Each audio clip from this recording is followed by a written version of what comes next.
Greetings. Before we launch into analytically solving differential equations in more detail, let's stop and take a closer look at the idea of direction fields again. A direction field is just a way of visually representing the same information the differential equation itself has, at least for first order differential equations. The first order differential equation really just tells you the slope at any ty coordinate. The direction field is going to show you the slope at any ty coordinate. Same information, just presented visually instead of analytically. So what we can do, for instance, we could choose any point on this grid and plug in the t and y values and figure out the slope. For example, let's say the origin, 0, 0. You replace every y with 0 and every t with 0, we get y prime equals 1/2 of 0 minus 1/4 of 0, 0. So at that location, the slope is going to be 0. So we can draw just a flat line there. We could try other points. Let's say we try the point 1, 1. Y prime is going to be 1/4 of the y coordinate minus, half of the y coordinate minus 1/4 of the t coordinate. 1/2 minus 1/4, 1/4. So at that point, if the graph actually goes through that point, the slope has to be 1/4. So we draw a little line segment there with slope 1/4. Or let's say the point 1, -1. Y prime would be 1/2 times the y coordinate minus 1/4 times the t coordinate. -1/2 minus 1/4, -3/4. So if the graph goes through this point, it has to do so with slope -3/4. And we could keep doing this. We could just keep choosing the various grid points, usually the ones with integer coordinates, but wherever you want, plug them into the original differential equation, find the slope. But the problem is this takes forever. It's a very tedious process, checking every single point individually. So there's a much faster method called isoclines. The idea of isoclines is, instead of looking at each point individually, let's figure out all in one go all the locations that have a certain slope. That's really what isocline means. Isocline, iso same, cline slope as in inclination. So we're going to look for all the locations that have a certain slope. For example, let's say we want to find all the locations with slope 0. Where is the slope 0? All we need to do is replace y prime with 0. So every location that has slope 0 has to have this relation between the t coordinate and the y coordinate. If we isolate y, add 1/4 t to both sides, double both sides, y equals 1/2 t. That's just going to be a line through the origin with slope 1/2. So let's mark all those points. All the points along this line through the origin with slope 1/2.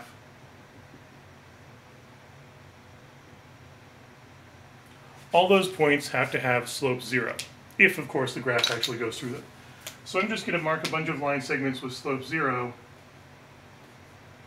along that region. This is the isocline of 0 slope locations. And we could do the same thing with other slopes. For instance, if we want to know where is the slope going to be, let's say 1. We replace y prime with 1. Solve for y by adding 1/4 t to both sides and doubling both sides. And we get 1/2 t plus 2. So that means if we draw the line y equals 1/2 t plus 2, that'll show us all the locations where the slope is 1. So that'll look something like this. All those locations will have slope 1, so we can draw little line segments with slope 1 along that region.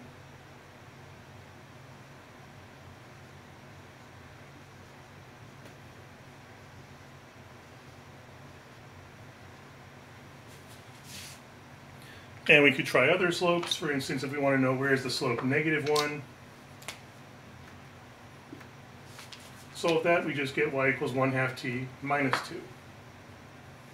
So everywhere along that line, line y equals 1/2 t minus 2. Those are all the locations with slope -1. So we can mark those on our direction field as well.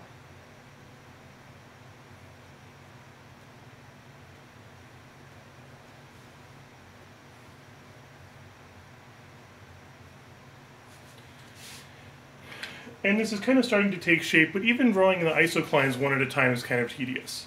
So let's see if we can find a pattern within those patterns. Instead of looking for specific individual slopes, let's generalize this. Where is the slope s?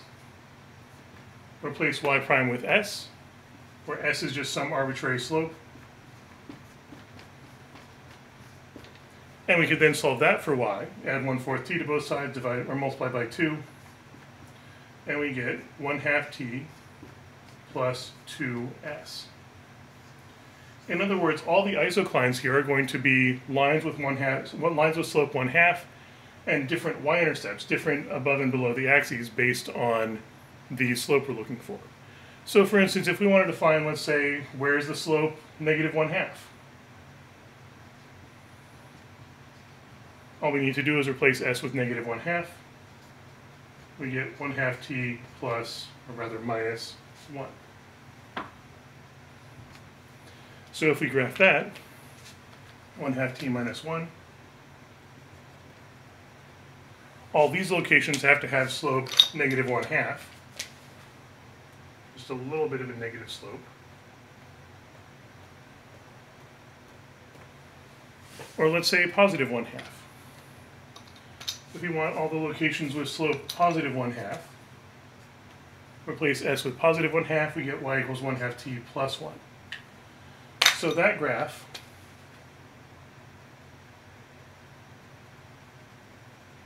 will be all of the locations where the slope is 1/2.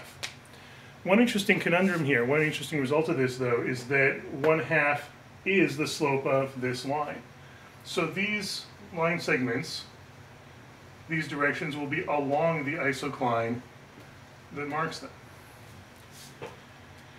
And one interesting result of this, if we start trying to actually draw in some sample curves, if we start on this line as our initial condition, the line segments say go this way, and keep going this way, and keep going this way.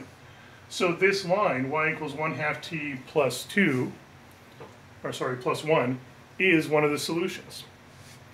For other solutions, we can start somewhere else. Let's say we start here and follow the direction field. Direction field looks like it's sort of curving this way. And as we go further down, we're just going to get steeper and steeper.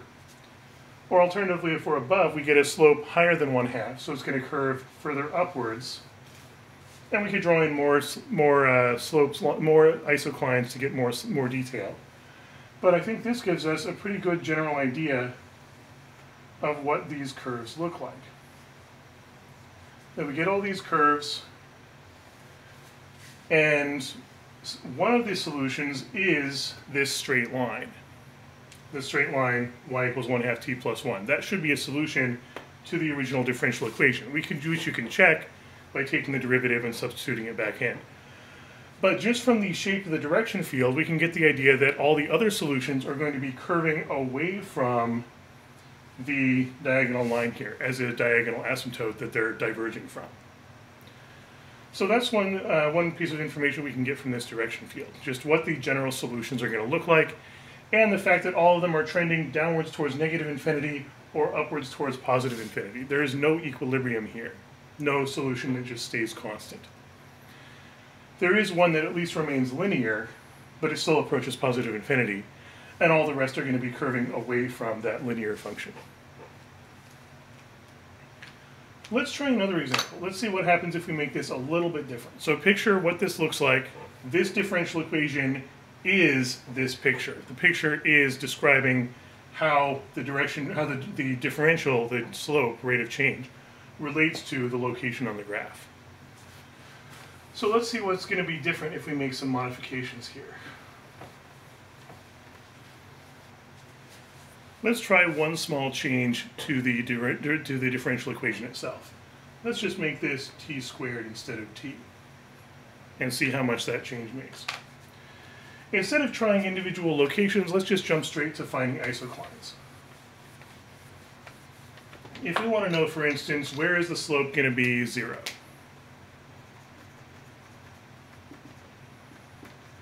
Or let's just generalize right away. Where is the slope going to be s? If we replace y prime with s, and then solve for y, add 1/4 t squared to both sides, multiply both sides by 2, we get y equals 1/2 t squared plus 2s. And what shape is that going to be? Should be a parabola. 1/2 determines how steep the parabola is. The plus 2s determines how high or low it is. So all of the isoclines are just going to be parabolas at different heights on the graph. Let's try sketching some of those in. If s is 0, we're just going to get y equals 1/2 t squared. So sketching in that parabola,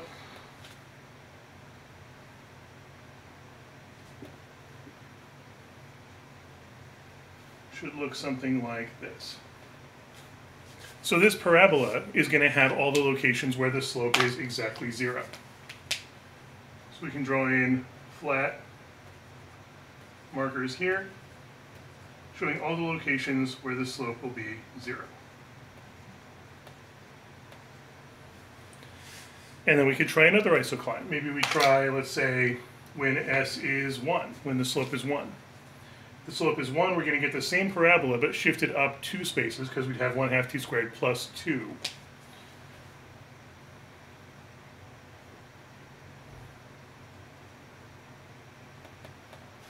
So this is going to be all the locations where the slope is 1.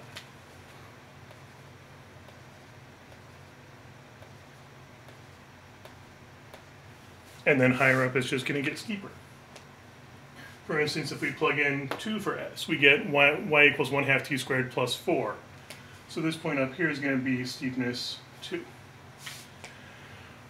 Or if we try some negative values, if we have s is -1, we get 1/2 t squared minus 2. So that's just going to be shifted down 2 spaces.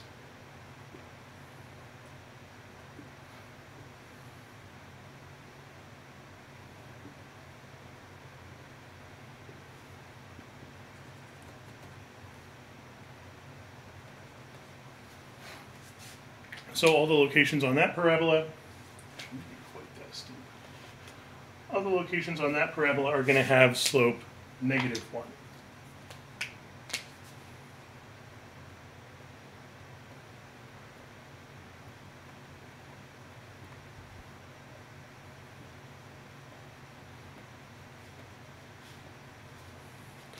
And we could get some more detail by using, let's say, fractional values. Let's say we have s equals 1/2.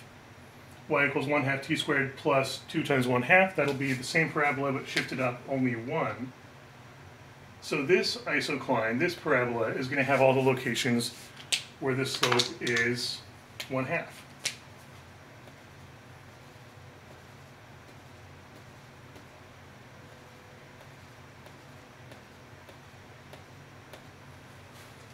Or if we use -1/2 for s, we're just going to get plus -1, so that's going to be shifted down in between these. So in that region, slope is going to be -1/2.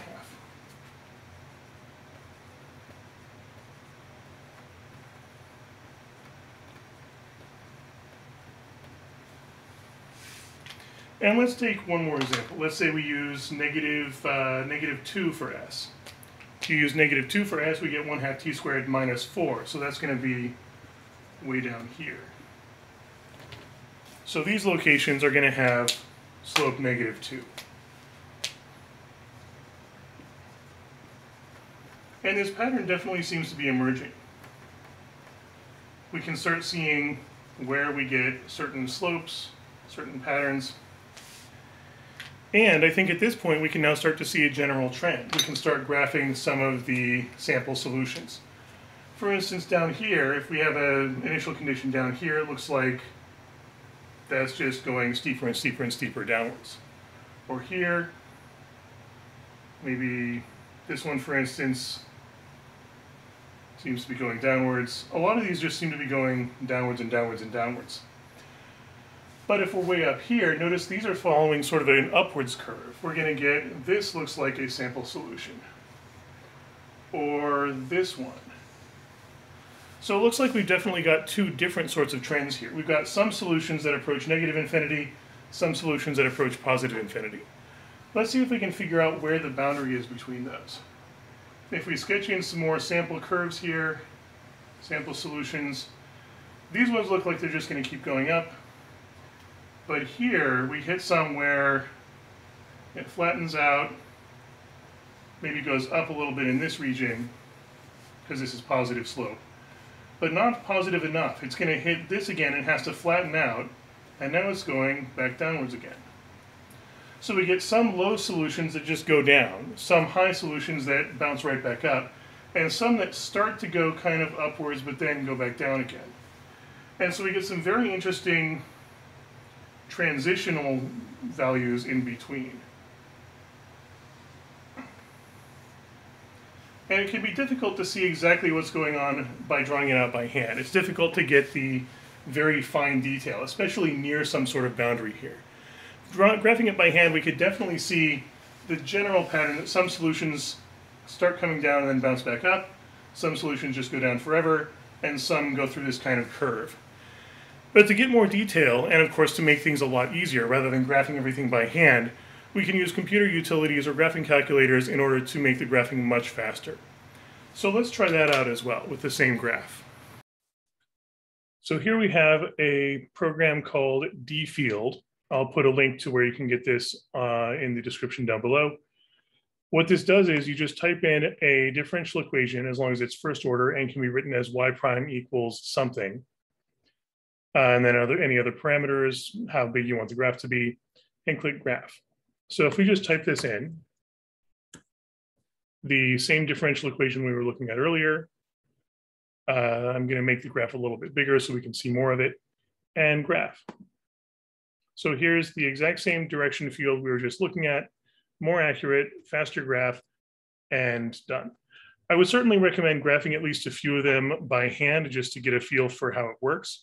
But once you get the general idea, computer utility like this can be really useful for really quickly sketching what the direction field looks like of any differential equation you want.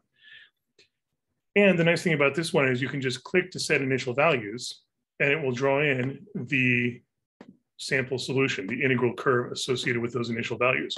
So here's some of those ones we were looking at earlier where it's so far to the left that it just goes straight down. Well, not straight down, but very steeply down. But as we get over towards here, we get this curvature, and yeah, here we get a big difference. So if we take a look, we can see more detail, more of the difference in exactly what's going on. And so you can very quickly get an excellent picture of what's happening with these curves. Some of them are going mostly just downwards. Some of them are curving a little bit. Some of them are curving way steeply upwards and then back down again. So direction fields, great way to get an idea of how a differential equation relates to its solutions and what it actually looks like in space, and develop more of an intuition for how it behaves. So give that a try anytime you're dealing with a first order differential equation, as long as you can write it as y prime equals something about y and t, or whatever variables you're using. Try drawing the direction field and some sample curves, or using a computer program to do it for you, and just get a general idea of what the the differential equation looks like. So give that a try. Later on, we'll look into how to actually solve these differential equations analytically, and I will see you next time.